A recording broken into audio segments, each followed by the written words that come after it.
If you would have told me 5 years ago when I was working full-time and making $42,000 a year that I could have a fun, creative job that made me $110 an hour, I would be flabbergasted.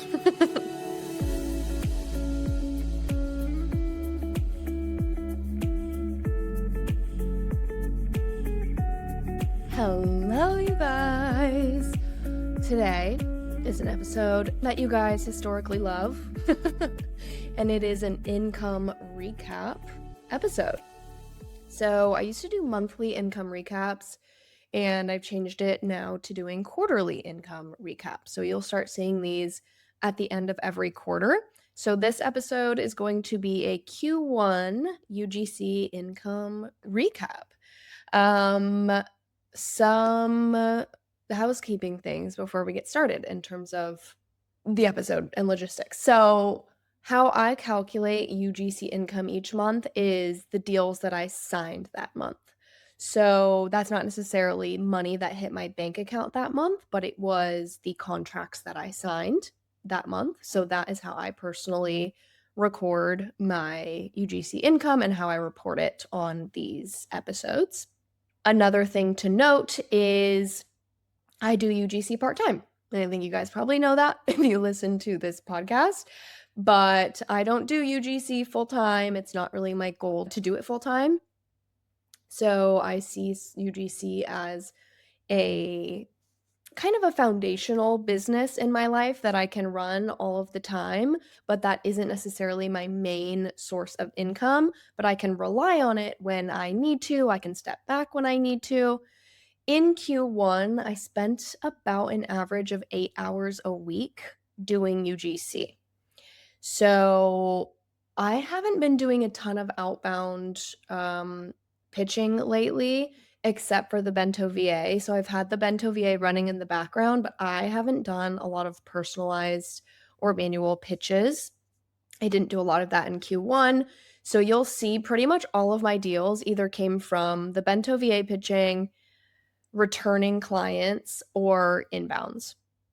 So, yeah, that is the overall gist of what you need to know before we dive into these numbers. So, in these episodes, I basically go through everything. So, I'll go through the deals that I signed each month, the deliverables, what I got paid, and then just the overall total of what I made. And then at the end, I will tell you the total of what I made in Q1 as well as the average hourly rate that I'm making. So essentially, what's my actual return on investment as a UGC creator? How much money am I making on average per hour? And I just really like to see this number because I always find it very cool and encouraging. So let's dive into it. All right, starting with January. First deal that I signed was with a returning client that I've worked with once before on a package, and I got them initially from a Bento VA pitch. And I think I worked with them back in November. I think it was a Black Friday package that I did with them. They came back to me in January and asked to do another package together. So signed a contract with them for $1,170 for 3 videos with 30 days of ad usage. And that was a footwear company. Second deal was with a pickleball gear company, which is so fun. And this is sort of a different deal than I guess I typically do. Because they aren't really looking for like an edited, put together video, and they want quite a bit of photos, which I just don't typically do as much. But I thought it was a fun project, and I haven't worked in the like pickleball niche at all. So, but I play pickleball literally almost every week with my friends. So I was like, this is great. I love this. So that contract was for $900. And it's for some B-roll shots, some B-roll video shots, and then 12 photos. And I don't believe that included any ad usage. So that was just organic content. I got this deal through an Instagram DM. The company found me on Instagram and they sent me an inbound DM. The third deal was with a like health company. I don't know how to explain the company, but it's kind of like a health wellness supplement type company. And that deal was an email inbound. So they found me, they sent me an email asking for my rates, and then we negotiated one video with 60 days of ad usage for $550. Fourth deal was with a clothing company, and this one was for $250 for one video with 3 months of ad usage. This is quite a bit lower than my typical rate. This is a returning client. I've worked with them once before on one video, and honestly, they just sent me so much free clothing that I was like, slay. And that was kind of just a personal choice of like, yeah, I like their clothes and they sent me a ton of stuff, so I'll work with them again. And they sent me a ton of stuff again. So it was a pretty easy video to film. I liked working with them, so just decided to do that one video. This was a returning client. I initially had gotten them from a Bento VA pitch a couple months back. The last one was a free resort stay for 2 nights. So I didn't get paid for this one. It was gifted. And this was actually a mix of influencer and UGC. So I did post a reel on my Instagram page, and then I also gave them that reel and some photos for UGC for them to use and to post. And I got this through a Bento VA pitch as well. That stay was worth a lot of money. Like I got a free facial. We got 2 free nights at this like very nice resort. So it was just fun. It was a free weekend getaway, and it was really easy to film as well because they just wanted content of the facial. Like they wanted to highlight the experience. So the facial was the first thing I did when I got there that weekend, and was just able to film everything and then put it out of my mind for the rest of the weekend and just enjoy a staycation. So that was a fun stay. Hey there, Travel UGC bestie. This is Laura from the Travel Creator Podcast, and I want to tell you that going viral is an absolutely trash strategy. Yep. If you are a friend of the show, you know that I don't shut up about why viral content is actually a bad idea. Because if you've attracted, let's say, 130,000 people to your new video, it's likely that your revenue will decrease as a creator because they're a random 130,000 people and not the right 130,000 people. Over on the Travel Creator Podcast, we talk no BS strategies to actually growing as a travel creator because listen, there's nobody else on the internet who tells you how to do it. I'll see you over there, but for now, back to Maddie. All right, so that was January. In total, I made $2,870 with UGC and the free staycation. February. So, February, the first deal was, I don't even know how to categorize this, sort of an outdoor lifestyle brand. They sell like banners and pennants. Yeah. So this was an inbound. I got an inbound email for them, and we agreed on $600 for one video with 3 hooks and B-roll with 30 days of paid ad usage. The second one and the third one are actually returning clients just coming back for more ad usage. So one was a brand that I've worked with. Oh my God, I worked with them probably a year ago, which is kind of crazy. And they were renewing ad usage for a video. I think they renewed it for 3 months. It was $175. And then I had a agency that I work with. This is an ongoing partnership that I have with that agency. And so each month I bill them for the ad usage that they owe me for whatever ads they end up running that month. And so I billed them for $150 for ad usage in February. The fourth one is with a dog company. So it's like a company that does DNA tests for your dog so you can see what breed your dog is. I worked with them for $400 for one ad, and that is without ad usage included. and this was through the agency that I work with.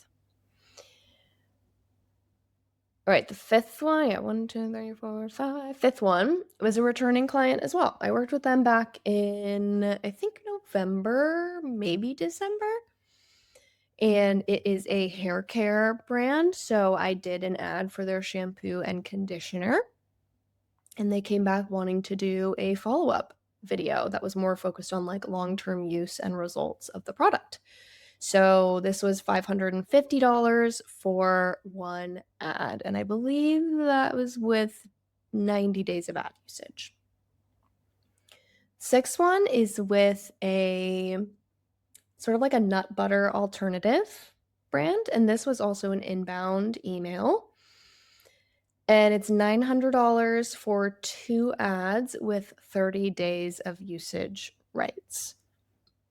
Final one for February is with a like functional coffee mushroom blend thing. And is $400 for one UGC video. This is also an inbound email. So yeah, I think that was 1, 2, 3, 4, 5, 6, technically 7 deals total, but 2 were just extended ad usage, so I will say 5 deals. And that came to a total of $3,175 for February income. All right, on to March, the last month of the quarter. I really only did 2 deals this month, and then had some ad usage I charged for as well. So, I charged $50 for ad usage for the agency that I work with. And then the 2 deals that I got were with a hot springs resort, which is so fun, and I'm so excited for this. I'm actually filming this and going there in mid-April, but signed the contract, at the end of March.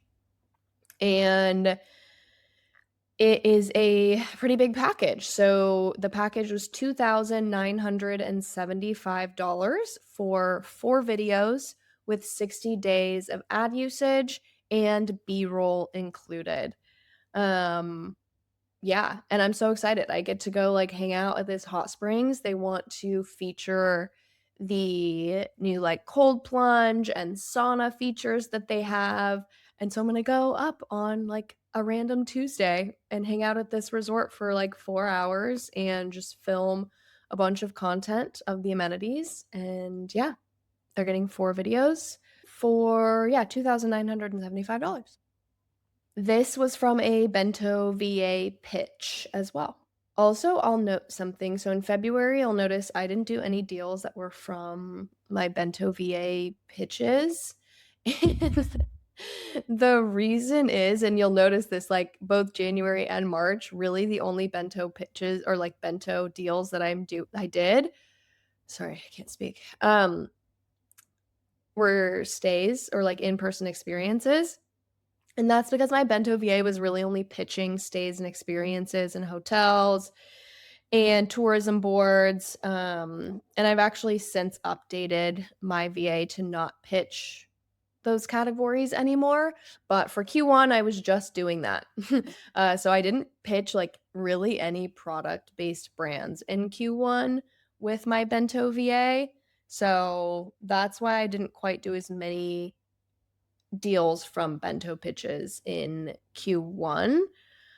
But even with that, I mean, the main bento deal that I did get was, $2,975, which is slay. Okay, so the second deal in March is with kind of a like hydration powder company. It's $1,350 for 3 videos with 90 days of ad usage, and this was an inbound. This one is a little bit lower than my typical rate for videos with that amount of ad usage, but it was a first time client discount, and I could see it turning into a longer term relationship, so took a little bit of a bite out of that one, but not too much. And that was it for March. So the total for March that I signed was $4,375. So that brings my Q1 total in UGC deals to $10,420. Again, working about 8 hours a week on UGC. So if we do that math, it comes out to about $110 an hour doing UGC, which is freaking awesome. Like, if you would have told me 5 years ago when I was working full time and making $42,000 a year that I could have a fun, creative job that made me $110 an hour, I would be flabbergasted. So it always just amazes me looking at that number. But that is the Q1 recap for my UGC income. I'd love to know in the comments, did anything surprise you? Anything stand out to you? I'm excited about how Q1 went. I didn't honestly spend that much time on UGC, which felt nice. I've been focused a lot on coaching business and building the startup. So it's, again, nice to just have something on the side where I can be like, yeah, I have this little business that runs sometimes in the background and that I do like one day a week. And I still make, $10,000 in a quarter. So slay. All right. You'll get another income recap at the end of Q2, May, June, July. So July, August, at the beginning of August, you'll likely see another episode just like this one. All right. I hope this is helpful, insightful. Hope you gained some good insight into, what people are charging, where we're getting deals, what the deliverables look like. I think this transparency is definitely needed in the industry. So, all right. See you guys in the next episode.